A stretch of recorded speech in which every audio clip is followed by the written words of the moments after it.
everybody? Welcome back to the Daft on Draft podcast. I'm your host, Dalton Miller, joined as always by my co-host, the fake Cory Kinnan. Monday Night Football is on as we speak right now. Nobody cares about this Monday Night Football game. We care about what happened this weekend in college football.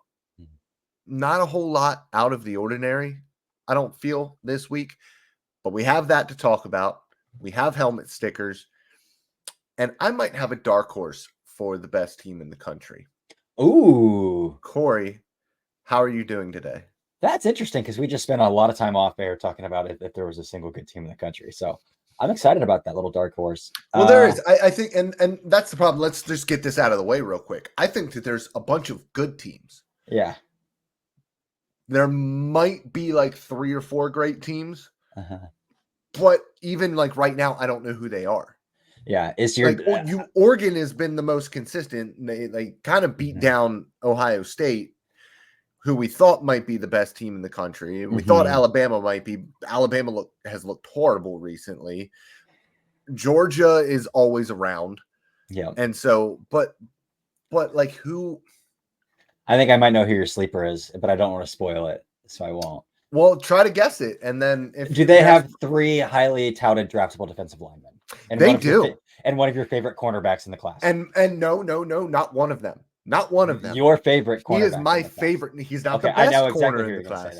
He's not the best corner in the class, but he is my favorite. And you guys have to look this up. I swear to God, I'm not lying. He actually posted this. It is in a video thing. So you have to, or a picture slide on Instagram. So you have to slide it over.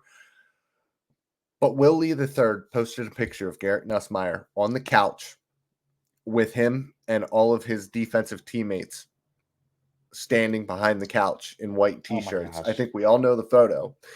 And in big black bold letters, blacked on it.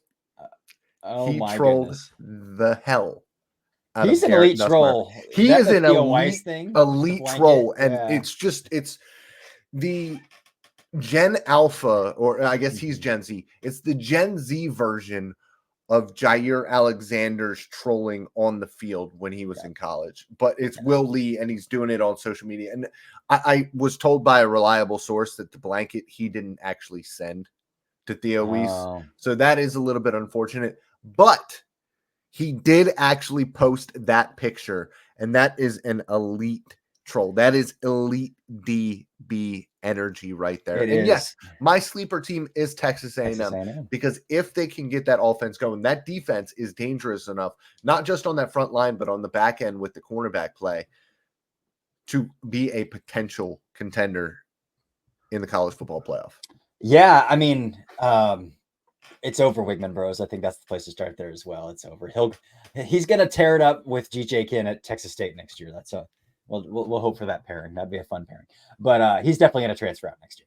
Definitely going to happen.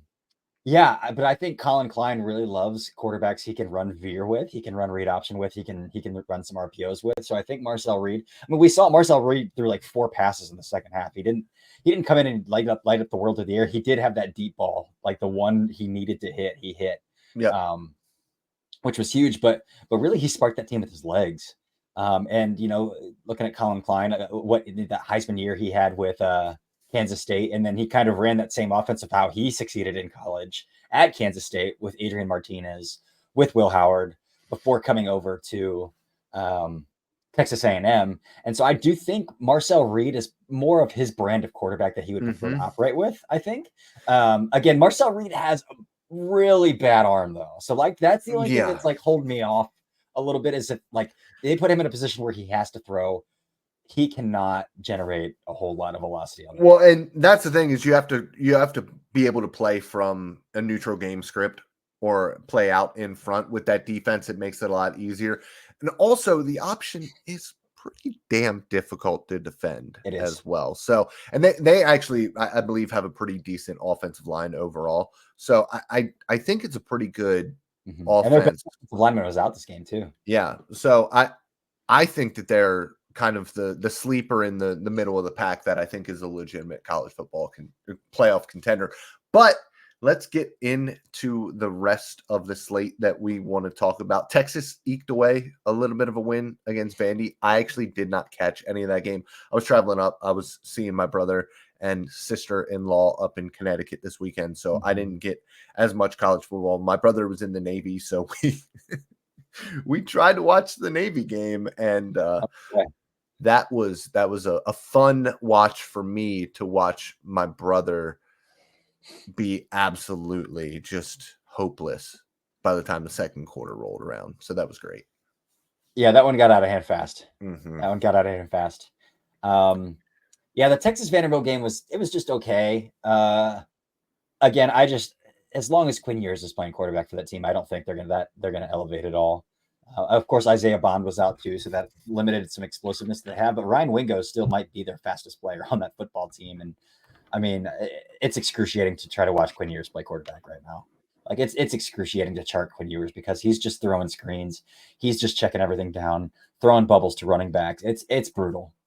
I saw a tweet today. His his average depth of target is 5.7 yards right now, which ranks 79th out of 79 quarterbacks in the nation who have met a threshold of minimum attempts. Yep. It's brutal. It's brutal. Which just allows teams to hang around because they're not scoring. They're Texas and they are putting up 27 points on Vanderbilt.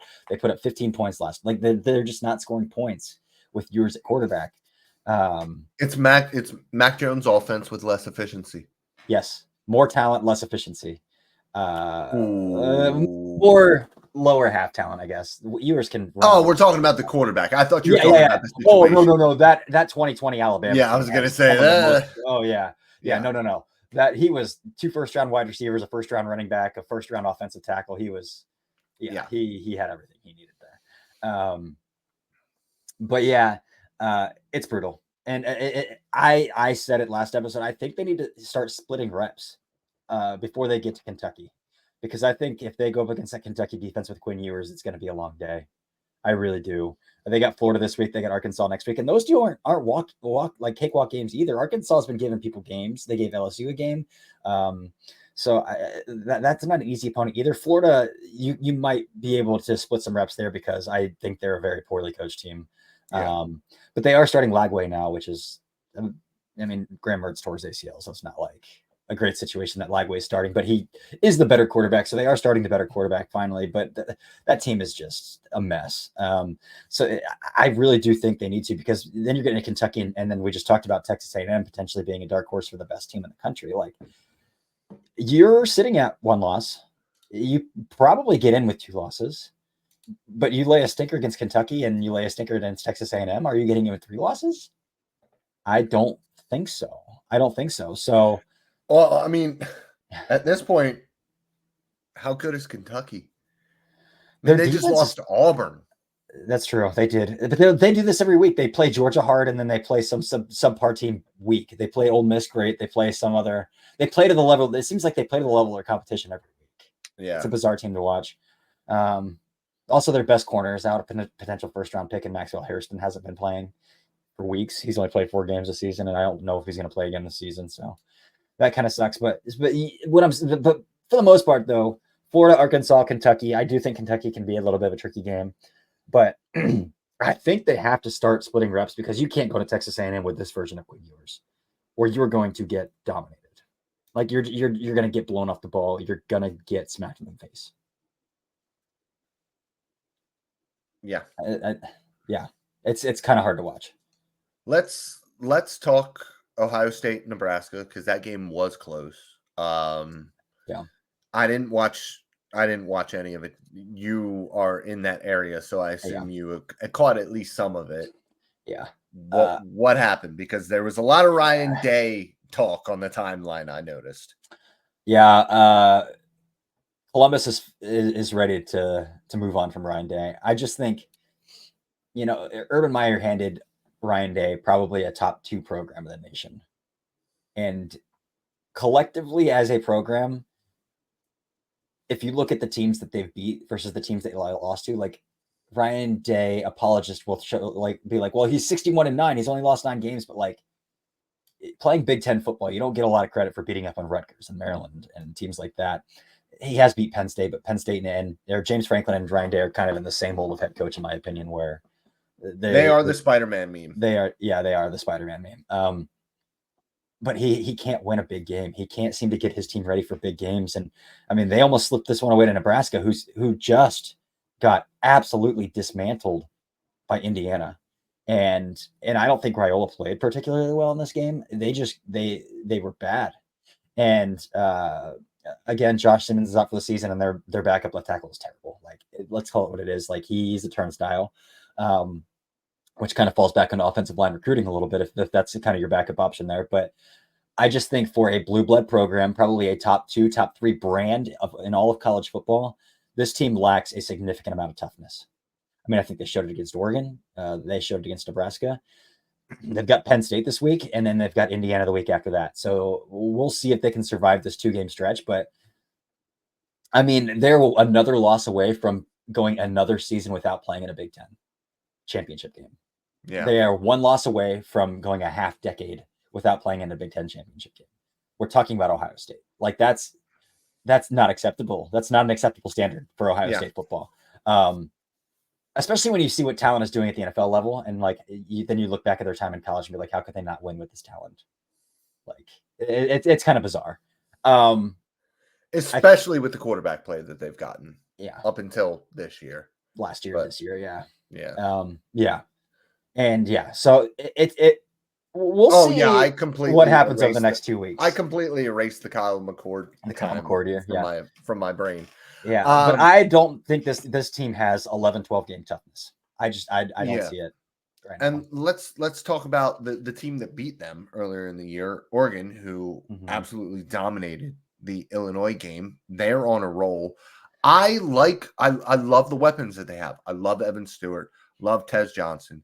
Jordan James, the running back, is somebody who I don't think anybody's talking about right now, and I haven't watched him in depth, but I did watch that offense a couple of days ago, and he really flashed to me as well as a jitterbug type back, and I think he's listed at like 210 pounds, so he's not a small guy either. And so that offense has a lot to it. And then Dylan Gabriel is a very, very, very experienced quarterback. This feels like a team that, listen, is he an NFL quarterback? No, he doesn't have the juice. Could he possibly be the CFL MVP? Absolutely. But he is the type of dude who can point guard that team to a national championship if they can get competent play defensively, which they have talent on the defensive side of the ball. They have a lot of really experienced guys in that secondary, and they have really good defensive line talent there as well. Linebackers just don't seem to matter at the college level these days. Like, there's not a single team that I look at outside of Alabama and say, ooh, they get some good linebacker play. Like, not a single team. There's just so much spacing in college football. You want safeties and nickels. They don't matter. Yeah. It's all safeties and corners these days. Yeah. And like me and my dad were talking about this. Like, Penn State used to be linebacker U. There's still linebacker U, but the linebacker has now stepped down to the edge, and it's Micah Parsons, and it's Abdul Carter, and it's Chop Robinson, and it's gone from off the ball linebackers to pass rushers at this point. And Micah obviously played off the ball in college, but I'm getting a little bit off script here. Oregon is the best team in the nation right now. They've proven that so far this year. Yeah. And they have the recipe of that, like, really old college basketball team that makes a run in the tournament because they have all of that veteran leadership. And I think that that's the type of team that they have there this year. And I'm really excited to see what happens in the rest of Big Ten play and then in the college football playoff with that team specifically. Yeah, I think you default to Oregon, and looking at the rest of their schedule, I mean, they're going to play in the Big Ten championship game. Yeah. I mean, they've got Michigan, who can't score touchdowns. They've got Maryland, who can score touchdowns, but they're really streaky. Like, they'll score 40 and then they'll score 14 the next week. It's really bizarre to see what's going on. Then there's Wisconsin and Washington. So 4 teams that they should beat. They should dismantle, to be quite frank. I would love it if we got, again, this would take them beating Ohio State in 2 weeks, but man, an Indiana, Oregon Big Ten championship game. That would be funny. That would be really funny. It's so interesting to me because you see the difference between USC going to the Big Ten and like obviously lacking the kind of toughness that you need for Big Ten play. And then seeing Oregon with that offensive line that they have built there with two pro talents at tackle there. And then a defensive line that has Jordan Birch and Harmon, and I can't think of the one tech's name, but he is also an NFL player. So they have the trench play that we have always talked about a little bit with the Pac-12 of them being a little bit softer than the Big Ten and the SEC, and Oregon is proving that coming from the Pac-12 doesn't really matter for them. They have that toughness to play in the Big Ten. Oh yeah, for sure. All that Nike Lincoln money. Riley helps. teams do not. Yeah, no, the Nike money definitely. The Nike helps. money certainly helps. I'm curious about Big Ten tiebreakers though, because Indiana and Penn State are both undefeated in the Big Ten, and this would assume they would both beat Ohio State, which that's not a gimme game by any means. And Ohio State could win both of those games. Yes, and we wouldn't be surprised. But like, say both those teams beat Ohio State and they go undefeated in the Big Ten, we would have 3 Big Ten undefeated Big Ten. Yeah. So that would be interesting to see how that tiebreaker works. I'm not going to look up the rules right now. I don't really care to. But yeah, that's just something that popped in my mind. And that's why we need divisions, ladies and gentlemen. So that doesn't happen. Let's get to our helmet stars. Yeah. We talked enough about this college football weekend. Yes. Where do we want to start? Yeah. So let's start with the pass rusher. We've had some conversation on this pass rush class about how all these guys are sawed off and probably sub-package pass rush specialists who aren't going to see the field on early downs. I'm going to give a helmet sticker to another one. So let's go to North Carolina. Kamon Rucker has been pretty hurt. He played week 1, didn't play again until week 6. Kind of took a little bit of time to build back up. This week against Virginia, he went off against Virginia. Again, he's a 5th-year guy. Again, this NIL COVID year eligibility stuff. We got a lot of these older guys, but he finally went off. Again, he's coming off a season with 60 pressures and 8 sacks. Didn't have a sack entering this week and had 6 pressures entering this week. In this game against Virginia, he had 7 pressures and 3 sacks alone. And again, I do think he has some burst, some juice, and some bend. But again, he's listed at 6'2", 265. He's probably 6'1", 250. So I would say, again, another one of those sawed off guys. He does that's a little bit more density than a guy like Jalen Walker or a guy like Josiah Stewart that we've talked about as some of those sawed off guys. But yeah, so I'm gonna go with Kamon Rucker. Again, has some nice little juice off the edge. Especially for a 5th-year player. Again, usually we tend to overlook 5th-year guys because if they're a 5th-year guy, why didn't they declare for the draft 2 years ago if they're that good? NIL and the COVID year have certainly changed that perspective and changed that perspective, with guys being able to just make money at the college level now. Yeah, so. I definitely have kind of stopped looking or stopped caring as much about guys being 4th or 5th year or even 6th-year guys at times. Just because of that. It's just a different college football landscape that we live in today. One thing that I will note about anytime we're looking at this stuff, to start my journey, I always kind of look at PFF's data to see how players had performed the week prior, see what the yards look like, see what the receptions look like, how many tackles, stops, sacks, pressures, stuff like that. And sometimes it just doesn't make sense what a pressure is and what a pressure is not, because I watched Nick Scorton, I watched Westmoreland, the UTEP guy, and it's like I have trouble giving somebody a pressure when they came unblocked. Yep. I have issues giving somebody a pressure when they're winning after 3.5 seconds. Yep. And so for me, I like to then sit down and watch the tape and go through why these guys actually did it, or interceptions where they just gifted. So for me, I went through and Texas A&M defensive back, slot guy, Brian Mays, senior, might be a 5th-year guy actually, but The 2 interceptions that he had in this game were fun. The first interception was on a broken play. Garrett Nussmeier rolling out to his left, trying to make a play. He stuck with his guy after like 5 seconds. He was actually in zone and then ended up matching up with him and carrying him vertically. And the ball was thrown high. He rose up and caught it well. And then the other one, he was the apex defender. And Garrett thought that he was going to carry number 2 vertically, and he passed number 2 off and jumped the hitch slot fade, and he jumped the hitch and picked it right off. It was a great play by him. That play showed some of the flaws with Garrett Nussmeier post snap that I had this discussion with Max Toscano on Twitter about. He agrees with me. I love Garrett Nussmeier pre-snap. Yep. But when the picture changes post-snap, he is just not that. Like, he just doesn't have. You can tell he started only 8 games in his college career. He just doesn't have that yet. Yeah. I actually wrote an article about Nussmeier today and broke down the film from that A&M game. And that pick in particular. And then if you watch, he does it again the very next play. The first play of the next drive, he pulls an RPO back and he throws it to him again as an apex defender into the flat, like right to him again. Yeah. And he didn't pull that one down. It was more contested with the defensive back in the first, or with the wide receiver in the first one, but he did it literally again the very next play.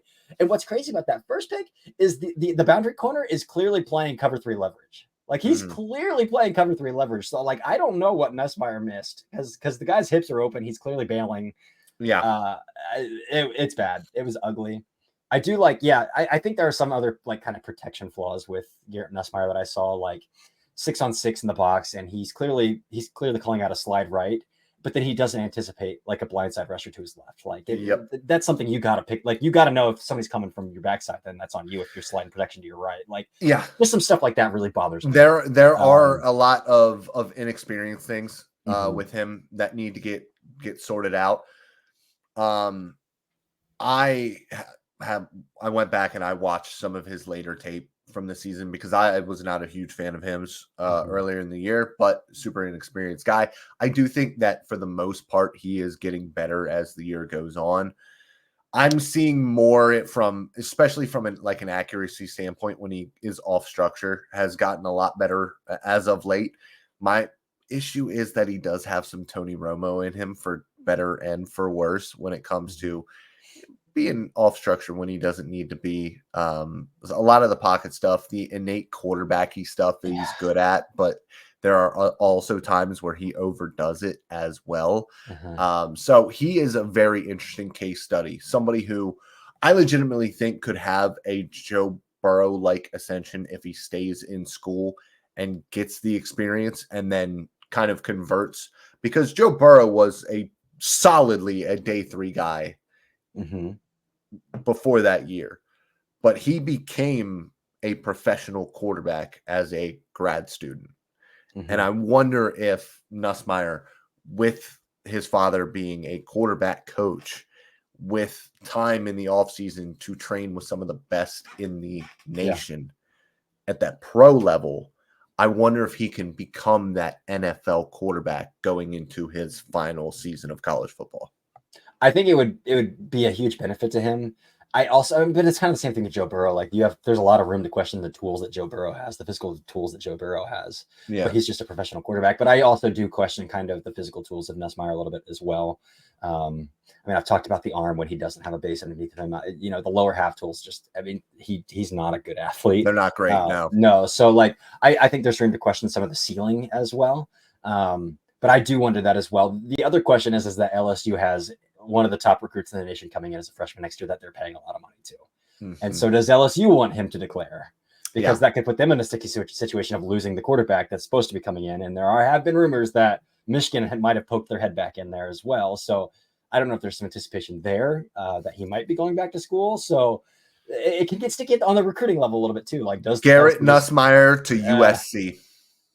You think Nussmeier would transfer? See, I think LSU would be a pick where, like, no, he would stay at LSU, but I think, he would go to the NFL. I mean, that's what I would say. Declare. Yeah, he would declare. But LSU is kind of in a sticky spot there, deciding between, like, if Nussmeier were to come back. But I mean, I'm still where I'm at with Nussmeier, and obviously the second half that didn't really move me. Once he saw like he was getting post snap rotations, he couldn't pick up a million, like it was moving a million miles an hour. Yeah, and shout out to the entire secondary for Texas A&M because I think they played some pretty incredible. And again, that's kind of why I'm so high on them, because I think that just as a unit they played some really good football.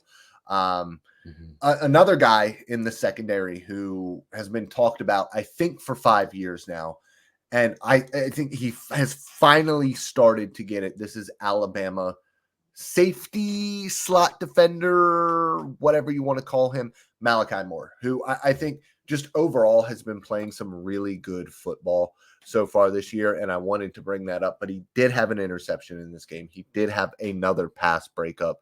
He already flies downhill, but I think he has really turned the corner in coverage. I mean, his grade this year in coverage is fantastic.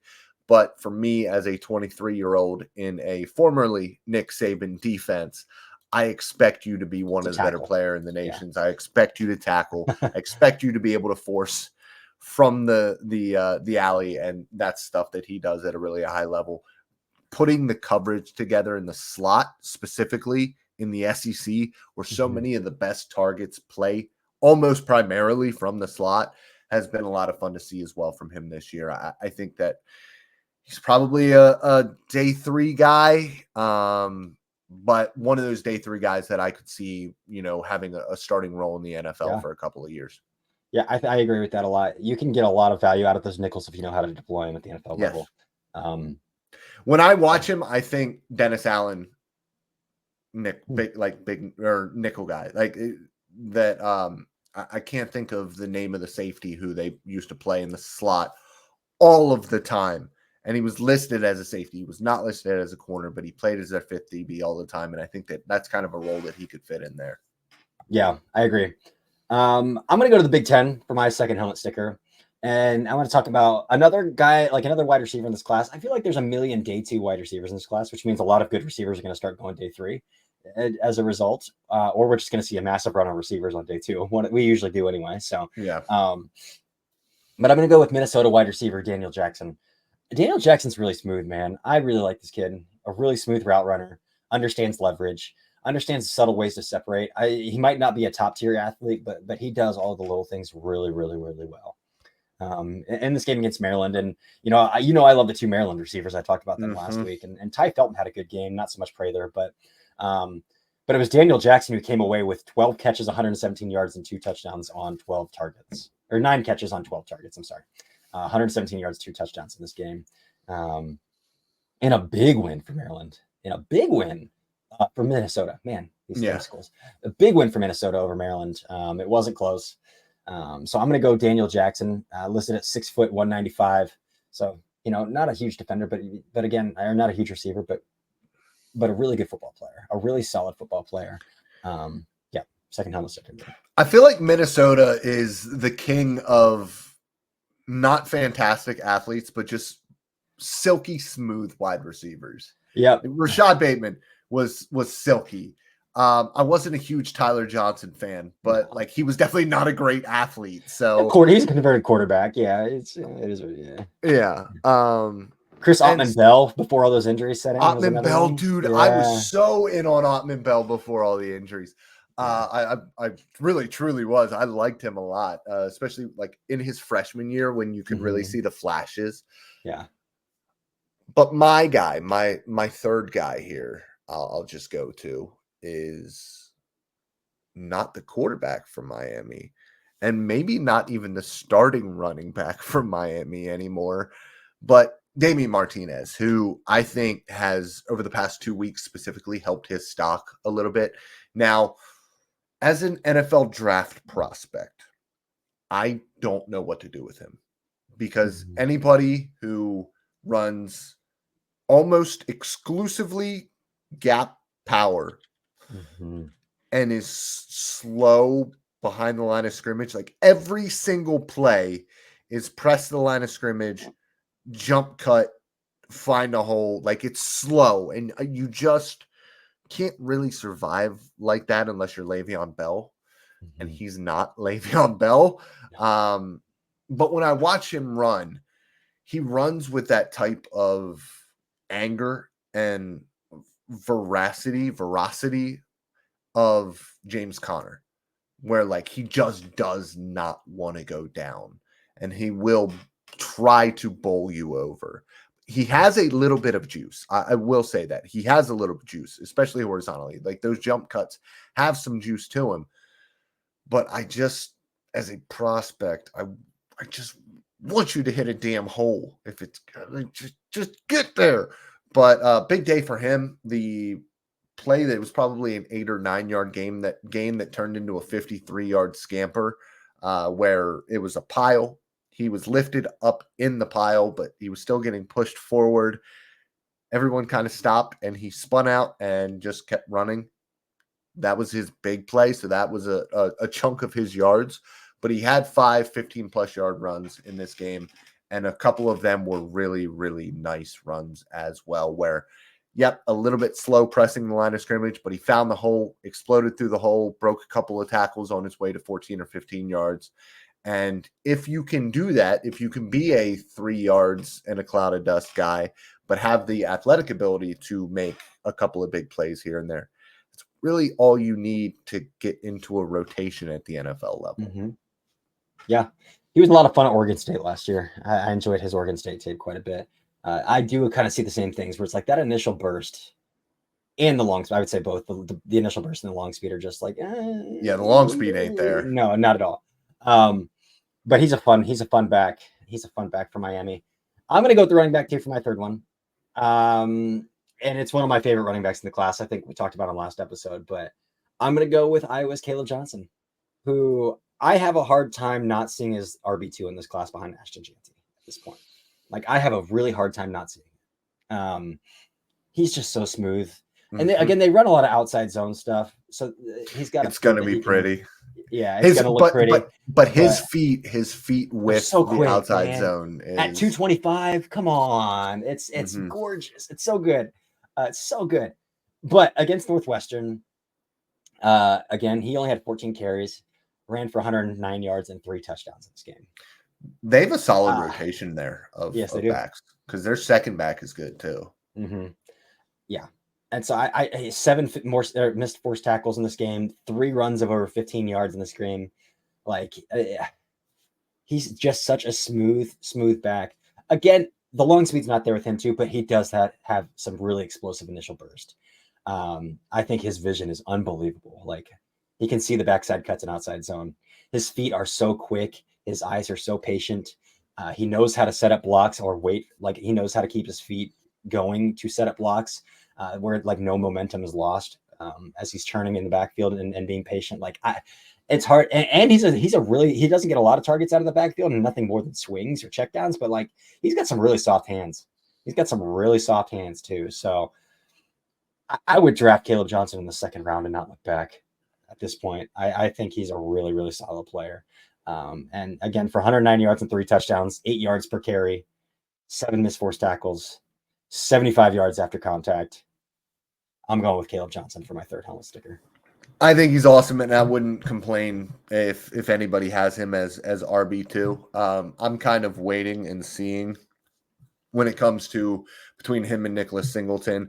I do think that right now I kind of look at it as what's your NFL team run? Mm-hmm.